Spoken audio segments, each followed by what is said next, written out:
अमरावती शहरातील राजापेठेतील झेंडा चौक येथे पांडुरंग बडगुजर, वत्सला बडगुजर तसेच हरिभक्त पारायण गुरुवर्य कैलास महाराज चांदूरकर यांच्यातर्फे धर्मनाथ बीज उत्सवानिमित्त 26 जानेवारी रोजी हरिभक्त पारायण गुरुवर्य जनार्दन महाराज गावंडे उर्फ तात्या महाराज आळंदी यांच्या श्रुश्राव्य वाणीतून श्री विठ्ठल नाम जपाचे आयोजन करण्यात आले होते।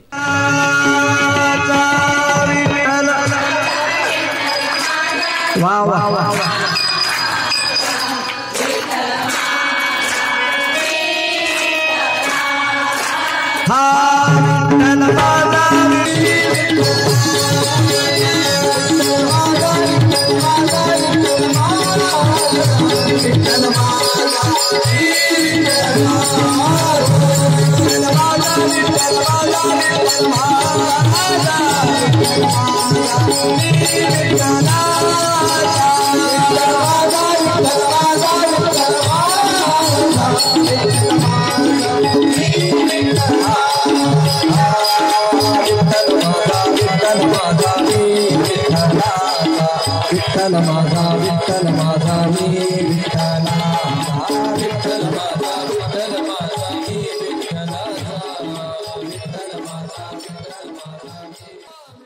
या कार्यक्रमाला परिसरातील भाविक भक्तांनी मोठ्या प्रमाणात हजेरी लावली होती। या प्रसंगी हरिभक्त पारायण जनार्दन महाराज गावंडे, हरिभक्त पारायण पांडुरंग महाराज महल्ले, मृदुंग आचार्य केनेकर महाराज, मालोकर दादा गोविंद व प्रथमेश इंगोले, हरिभक्त पारायण दिलीप चोपड़े, हरिभक्त पारायण वडुरकर महाराज, नितेश फुलचंद खंडेलकर, हरिभक्त उमाळे अतुल पिंजरकर, संतोष इंगळे, सोपान महाराज आदींचा या कार्यक्रमाच्या वेळी सत्कारही करण्यात आला। यावेळी महाराष्ट्र राज्य वारकरी महामंडळ व अमरावती शहराध्यक्ष बाळकृष्ण आमले यांनी आपल्या भाषणातून विठ्ठल नाम जप केल्याने धार्मिक दृष्ट्या तर फायदा होतोच, परंतु आता वैज्ञानिक दृष्ट्याही जपाचे महत्त्व वाढल्याने श्री विठ्ठल नाम जप केल्याने आपल्या आरोग्यावर चांगले फायदे होतात, हे त्यांनी आपल्या भाषणातून पटवून दिले।